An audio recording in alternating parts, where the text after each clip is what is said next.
Eterno Dios, te damos las gracias por todo lo que hemos escuchado y meditado en esta mañana, en este día. Te damos las gracias por la comunión que hemos tenido. Te doy las gracias por tu fidelidad en medio de nuestras vidas, en nuestras iglesias, en nuestras denominaciones. Te alabamos y te damos las gracias, Señor, por esta muestra de tu amor. Oramos, Señor, que en esta mañana, esta tarde ya, tú sigas hablando a nuestros corazones y permitas, Señor Jesús, que podamos vivir para ti, como tus hijos, como tus siervos. En el nombre de Jesús. Amén. Amén, queridos. Me toca hablar acerca de la soberanía del Señor sobre toda nación. Y quiero, por favor, que vayamos a meditar en el capítulo de Daniel, 7, y vamos a estar meditando del verso 1 al 28. Y les pido, por favor, que mantengan sus Biblias abiertas, porque por razón de tiempo no voy a leer todo, pero voy a estar pimponeando, saltando de un verso a otro en el capítulo 7 de Daniel.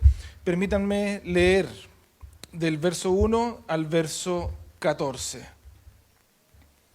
Dice así: En el primer año del reinado de Belsasar en Babilonia, Daniel tuvo un sueño y visiones mientras yacía en su lecho. Entonces puso por escrito lo más importante de su sueño, y esto es lo que escribió. Durante la noche tuve una visión y en ella veía el gran mar agitado por los 4 vientos del cielo. Del mar salían 4 bestias enormes, cada una diferente a la otra. La primera de ellas se parecía a un león, pero sus alas eran las de un águila. Mientras yo la observaba, le arrancaron las alas, la levantaron del suelo y la obligaron a pararse sobre sus patas traseras como si fuera un hombre. Y se le dio un corazón humano. La segunda bestia que vi se parecía a un oso. Se levantaba sobre uno de sus costados y entre sus fauces tenía 3 costillas. A esta bestia se le dijo: levántate y come carne hasta que te hartes. Ante mis propios ojos vi aparecer otra bestia, la cual se parecía a un leopardo, aunque en el lomo tenía 4 alas, como las de un ave. Esta bestia tenía 4 cabezas y recibió autoridad para gobernar. Después de esto, en mis visiones nocturnas vi ante mí una 4ª bestia, la cual era extremadamente horrible y poseía una fuerza descomunal. Con sus grandes colmillos de hierro aplastaba y devoraba a sus víctimas para luego pisotear los restos. Tenía 10 cuernos y no se parecía en nada a las otras bestias. Mientras me fijaba en los cuernos, vi surgir entre ellos otro cuerno más pequeño. Por causa de este fueron arrancados 3 de los primeros. El cuerno pequeño parecía tener ojos humanos y una boca que profería insolencias. Mientras yo observaba esto, se colocaron unos tronos y tomó asiento un venerable anciano. Su ropa era blanca como la nieve y su cabello blanco como la lana. Su trono con sus ruedas centelleaban como el fuego. De su presencia brotaba un torrente de fuego. Miles y millares le servían, centenares de miles lo atendían. Al iniciarse el juicio, los libros fueron abiertos. Yo me quedé mirando por causa de las grandes insolencias que profería el cuerno. Seguí mirando hasta que a esta bestia la mataron, la descuartizaron y echaron los pedazos al fuego ardiente. A las otras bestias les quitaron el poder, aunque las dejaron vivir por algún tiempo. En esa visión nocturna vi que alguien con aspecto humano venía entre las nubes del cielo. Se acercó al venerable anciano y fue llevado a su presencia.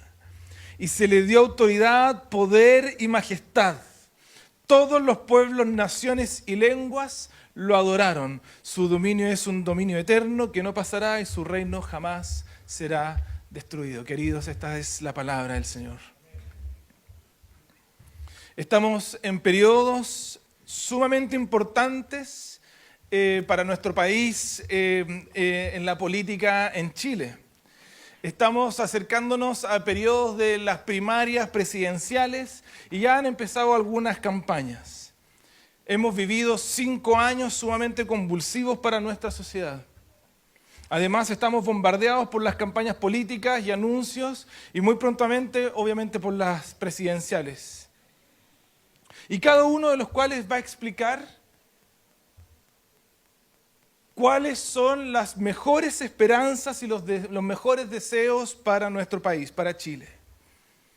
Y ante este escenario, ¿qué van a decir los cristianos? ¿Qué van a pensar los cristianos? A la luz del reino eterno de Dios, ¿qué van a responder los cristianos? Y Daniel relata la visión de los reinos en 2 etapas. Tenemos los primeros versos que leí, del 1 al 14, en donde narra el surgimiento de los reinos seculares de este mundo, un juicio celestial y el establecimiento del reino celestial eterno de Dios. Y los versos del 15 al 28 que no leímos, narran la misma visión, pero es la explicación de la visión de parte de uno de los que estaban presentes en la primera visión del anciano venerable. Daniel explica un sueño que tuvo en el primer año del rey Belsasar. Y si vamos para atrás en el libro de Daniel, este capítulo ha iniciado una nueva etapa en el libro de Daniel. El lenguaje que utiliza quizás le recuerde a otro libro de la Escritura, ¿cierto? El libro de Apocalipsis.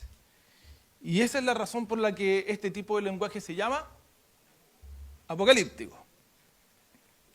En esta segunda sección del libro de Daniel, entonces vamos a encontrarnos con muchos símbolos e imágenes y que intentaré explicar rápidamente. Fíjense primero, hay reinos seculares, reinos de este mundo. En los primeros versos, del 1 al 8, fíjate. Dice que en estos versos vemos que Daniel presenta 4 bestias que surgen del mar. En la visión del mundo judío de aquel entonces, como decía el pastor Gonzalo, el mar representaba caos, perdición, y posiblemente los hacía recordar el éxodo cuando fueron acorralados contra el Mar Rojo, cuando eran perseguidos por el rey de Egipto. Y no había salida. Hacía referencia el mar al sistema mundano que se rebelaba en contra de Dios y contra su pueblo. Y desde este sistema mundano caótico surgen 4 bestias que por los versos del 15 al 17 podemos entender que son 4 reinos que se levantarán en la tierra. Fíjate, del verso 15 al 17, dice así: yo, Daniel, me quedé aterrorizado y muy preocupado por las visiones que pasaban por mi mente. Me acerqué entonces a uno de los que estaban allí y le pregunté el verdadero significado de todo esto. Y esta fue su interpretación.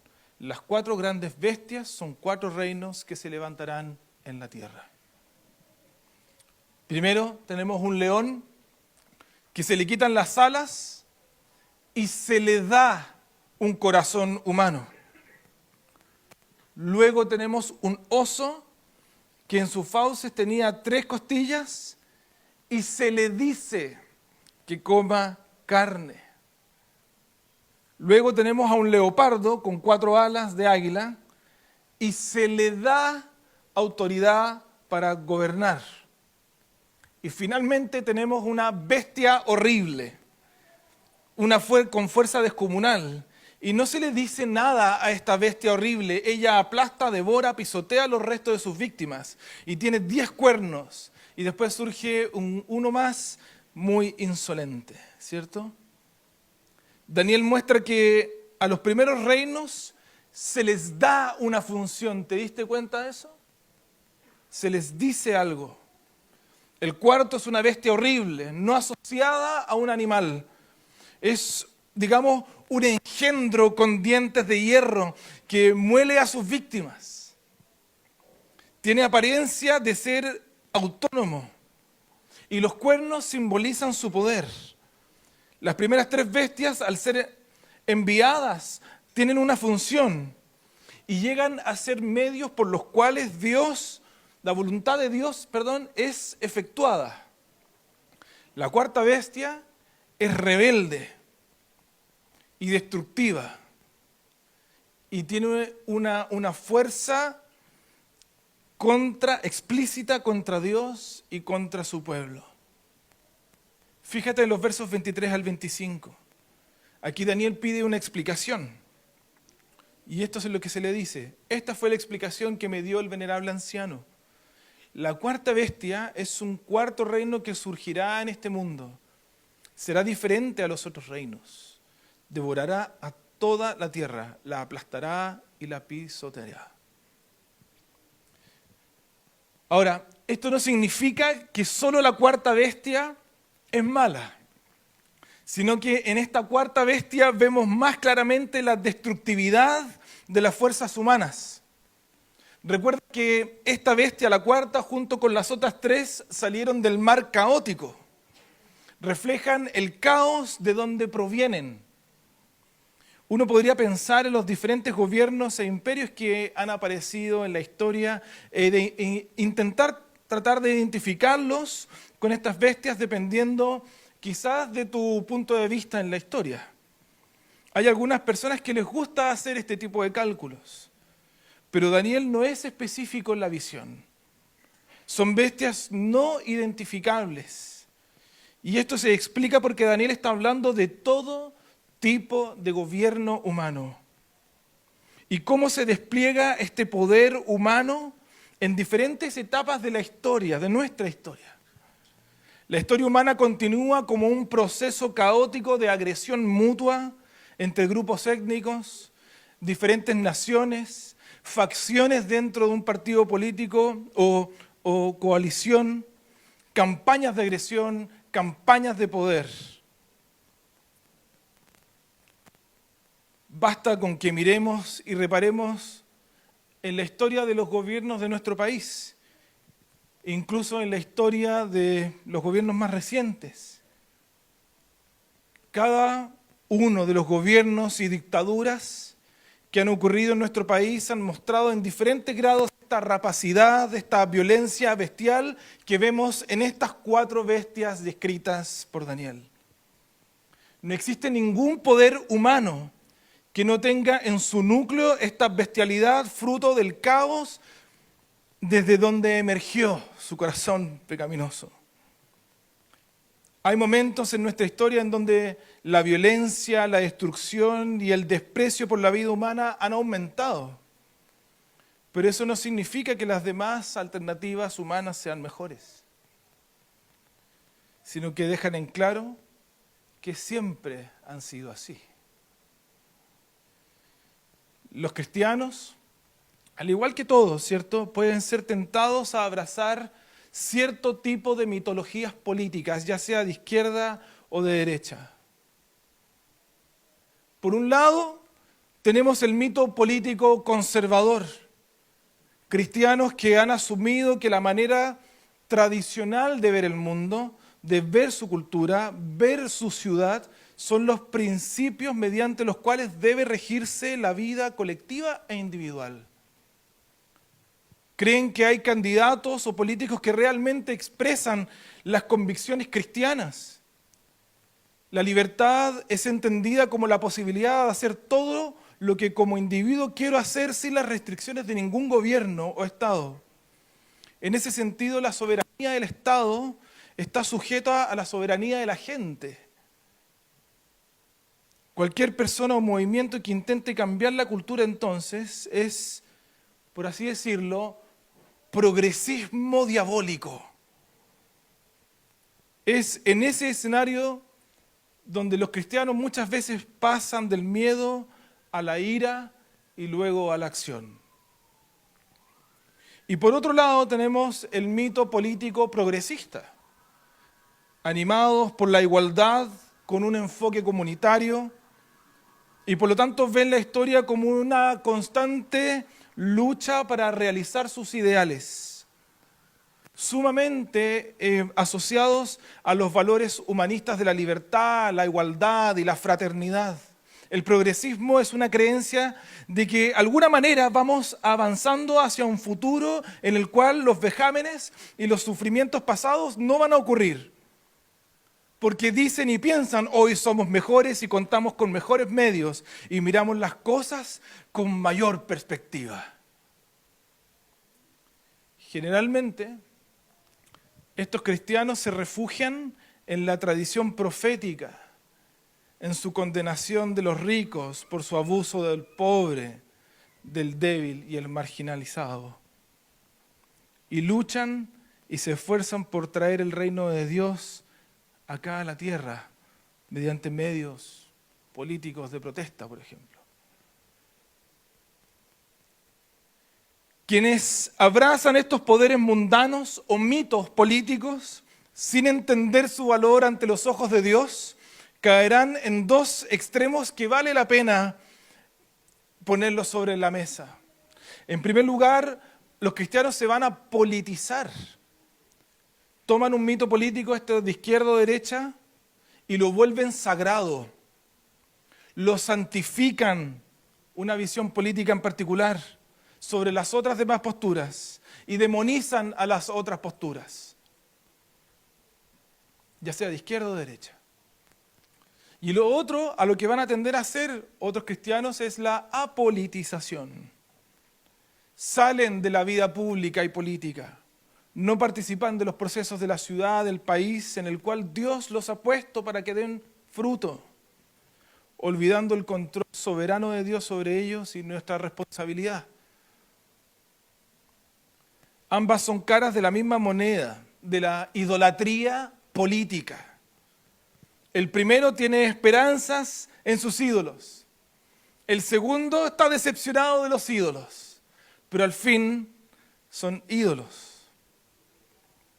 Tanto el politizado como el apolitizado han tomado lo político como la única herramienta para conectarse de manera efectiva con la cultura. Pero el Evangelio nos muestra algo completamente diferente. Abrazar la buena noticia de Jesús, su obra de perdón, justicia y paz para unirnos a Dios el Padre. Recibir humildemente el señorío de Cristo, su majestad y su soberanía, como hemos hablado.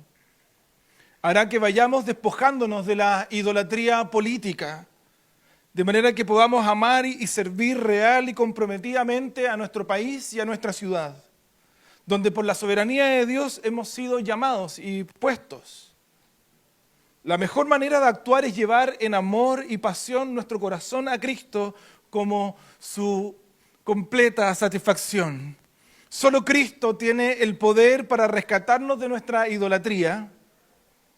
Y en esa dinámica de oración y pensar podemos preguntarnos por qué encontramos nuestra esperanza en los poderes de este mundo. ¿Por qué nos sentimos atraídos a los poderes políticos? ¿Por qué hay una visión política en particular que me encanta, que me fascina? ¿O por qué hay una que me enfurece y molesta? ¿Qué pasa en nuestro corazón? Lo segundo que vemos un levantamiento de los reinos seculares, pero lo segundo que vemos es un juicio celestial. Fíjate en los versos del 9 al 14 y del 22 al 27. Daniel relata que mientras veía cómo las bestias surgían del mar, se armó un tribunal real. Los versos del 9 al 10 nos muestran un tribunal de justicia majestuoso, presidido por el venerable anciano, con ropa y cabello blanco, sentado en un trono con ruedas que centellean fuego. De su presencia brota un río de fuego, dice Daniel. Y el fuego bíblicamente representa purificación. Y por lo tanto hace referencia al actuar santo y purificador de Dios soberano. Y millones de personas lo servían. Daniel nos describe una escena majestuosa de lo inmenso que es Dios y su reinado en contraposición a todos los reinos de este mundo que surgen del caos. Y este contraste en la visión de Daniel debería impactarnos. En medio de la descripción del salón del trono, dice en el verso 10, al iniciarse el juicio, los libros fueron abiertos. Sin importar la ferocidad, la bestialidad, lo rapaz y lo violento de las bestias salidas del caos, a juicio delante del tribunal majestuoso celestial. Todas las obras están contadas, cada una está registrada en el libro. Los versos del 23 al 25 nos muestran los hechos terribles de la cuarta bestia en contra de Dios y contra su pueblo. Vemos que sin importar el daño y la amenaza que puedan hacer los reinos de este mundo, tienen un tiempo limitado. No son eternos. Fíjate el verso 25. Dice que son 3 años y medio. Tiempo limitado. Daniel nos cuenta en los versos 11 al 12 que siguió mirando hasta que a esta bestia, la cuarta, la mataron, la descuartizaron y echaron los pedazos al fuego ardiente. Y las otras bestias les quitaron el poder, aunque las dejaron vivir por algún tiempo. El verso 26 dice que los jueces tomarán asiento y al cuerno se le quitará poder y se le destruirá para siempre. ¿Te das cuenta? Los reinos de este mundo van a caer, queridos. No importa lo que piensan de sí mismos, los poderes de este mundo van a caer. No importa cuánto se encubran de poder, ni cuánto tiempo traten de establecerse. El juez majestuoso en los cielos tiene contadas todas sus obras y sus segundos. Qué diferente, ¿cierto?, para la visión que se tiene de la política y las relaciones de poder en nuestro tiempo. ¿Cómo sería para un político tener en el centro de su vocación la convicción de que su poder es relativo? ¿Cómo sería para ese político tener esto en su mente a la hora de ejercer su vocación? Todo poder es relativo y depende de la libertad que le da el Señor, como nos decía Claudio. El Señor, juez de los cielos, desde su trono de fuego. Esto lo escribe Daniel cuando estaban exiliados en Babilonia, el pueblo de Dios. ¿Cómo se debieron sentir los deportados en Babilonia al escuchar esta visión de Daniel? Imagínate. ¿Cómo se debieron sentir los cristianos expatriados y perseguidos en tiempos del Imperio Romano al leer nuevamente a Daniel y el libro de Apocalipsis de Juan, con el Cordero sentado en el trono? ¿Cómo te sientes tú al escuchar estos relatos en nuestro país? ¿Qué seguridad te da el saber que cada gobernante de este mundo será juzgado delante del trono de fuego del Señor? Esto debería llevarnos a poner realmente en su propio peso a los poderes políticos de este mundo, sin miedo, sin temor. Debería llevarnos a servir humildemente a nuestro país con la vocación que el Señor nos ha dado, sabiendo que estamos sirviendo a alguien mucho más excelso, más tremendo y soberano. Al final todo, queridos, será evaluado por Él. El juicio de Dios nos protege de sobrevalorar los poderes de este mundo, pero también de menospreciarlos, sino verdaderamente entenderlos como instrumentos en las manos de un Dios soberano.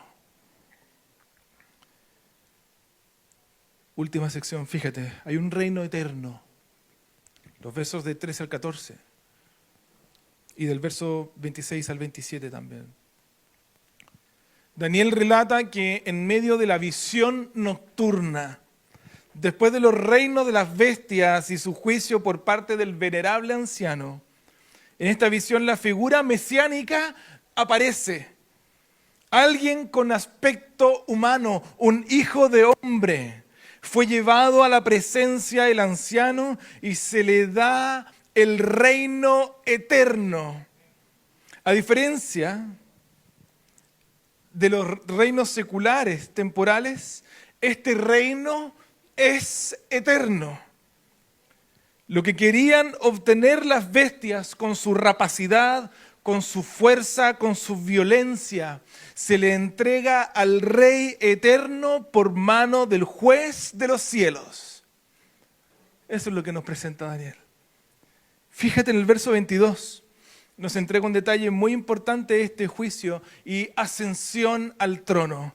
Dice, entonces vino el anciano y emitió juicio en favor de los santos del Altísimo. En ese momento los santos recibieron el reino. El juicio es emitido por el juez de los cielos en favor de su pueblo. Y los que reciben el reino son los santos, son su pueblo, aquellos que han sido apartados, llamados por él. Y lo mismo vemos en los versos 26 y 27, fíjate. Los ancianos que se sientan en los tronos, que son descritos en el verso 9, son parte del tribunal celestial del venerable anciano. Estos despojan del reino, juzgan y entregan el reino a los santos, que son el pueblo del Altísimo, cuyo reino es eterno. El reino es de los santos. Pero la pregunta es si que estás escuchando atento, ¿no iba a reinar el Hijo del Hombre, el cual se le había dado el reino eterno? ¿Cómo es que ahora reinan los santos? ¿Qué es esto? Fíjate al final del verso 27. El reino de los santos es un reino de adoración y obediencia al Rey eterno. Los santos pueden reinar porque reina eternamente Dios. ¿Te das cuenta? El reino del Rey eterno es un gobierno donde su pueblo hace la voluntad de Dios y lo adora. Dicho de otra manera, el gobierno de los santos es el gobierno del Rey eterno, puesto que los santos hacen su voluntad y lo adoran, y no su propia voluntad independiente, creando su propia sociedad a su pinta. Los poderes de este mundo prometen que este es el gobierno del pueblo, o esta autoridad realmente va a ser justa. Y un sinfín de frases que en realidad al final son una copia del Evangelio. Solamente en Jesucristo encontramos una autoridad que nos libera de la opresión y que al mismo tiempo nos hace partícipes de su reino. Es por eso que las ideologías políticas no calzan con el Evangelio de Cristo. Cada una de ellas va a enfatizar la autoridad del gobernante o del pueblo, inclinándose al autoritarismo o hacia la anarquía, pero ninguna de ellas cumple con lo que promete. Son una mala copia del Evangelio. Jesucristo, oponiéndose a los reinos de este mundo, que elevan al ser humano a lo más alto, fue a la cruz para pagar el precio de nuestra rebelión. ¿Quién otro como Él? Sabiendo que el Padre había puesto todas las cosas bajo su dominio, se entrega al servicio de los suyos por amor, como nos cuenta Juan. En el capítulo 13, sabiendo que el Señor había puesto en sus manos el dominio, se pone un delantal y les lava los pies sucios a sus discípulos. ¿Quién otro como nuestro Dios? Jesús fue glorificado en la cruz, no como la gloria que buscan los gobernantes de este mundo y toda autoridad que se ha tornado hacia sí misma, sino que buscando la gloria del Padre, caminó a la cruz y ahí el Padre lo glorificó con la gloria que tuvo antes de que el mundo existiera. De manera que al resucitar de los muertos, los discípulos fueron enviados a dar solemne testimonio de que había sido nombrado por Dios como juez de los vivos y los muertos. Pablo en la carta a los Efesios nos dice que una vez resucitado, nuestro Señor ascendió a lo alto por encima de todos los cielos para llenarlo todo. Esta es precisamente la escena que Daniel nos está describiendo. Nuestro Señor está reinando todo, llamando a todas las naciones a la obediencia, como describe Pablo en Romanos capítulo 1. El poder y la presencia del Espíritu Santo en los corazones de los creyentes, en el pueblo de Dios, es la garantía de que Cristo se ha sentado en el trono junto al Padre, de que ha triunfado y que el Padre ha derramado en su nombre, con el propósito de anunciar que Jesús es Señor. Jesús es Señor. Y para que tengamos paz, muy diferente a la que ofrecen los poderes de este mundo o el mar, ¿cierto? De manera que no nos angustiemos y no nos acobardemos. Cuando la iglesia predica, Jesús es Señor, es un grito de libertad de los otros señores.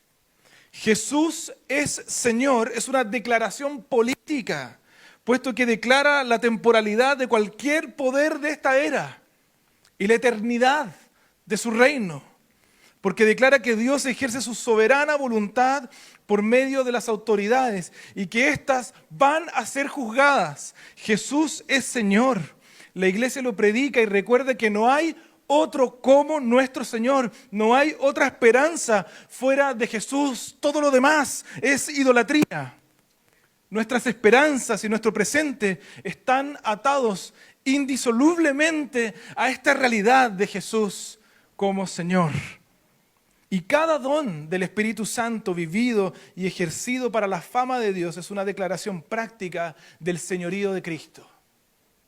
La misión de la iglesia no es ganar la victoria sobre la oscuridad, no es ganar terrenos para Dios o la batalla cultural como está de moda hoy día, sino declarar abierta y amorosamente la victoria que ya ha ocurrido. Mientras esperamos la consumación de su victoria cuando vuelva desde el cielo con sus santos ángeles, en esa espera, la iglesia se mantiene sirviendo con sus manos a la ciudad en la cual el Dios soberano nos ha puesto y anunciamos con nuestras bocas alegremente que nuestro Señor es Jesús, el Señor soberano, por sobre toda nación. Oremos.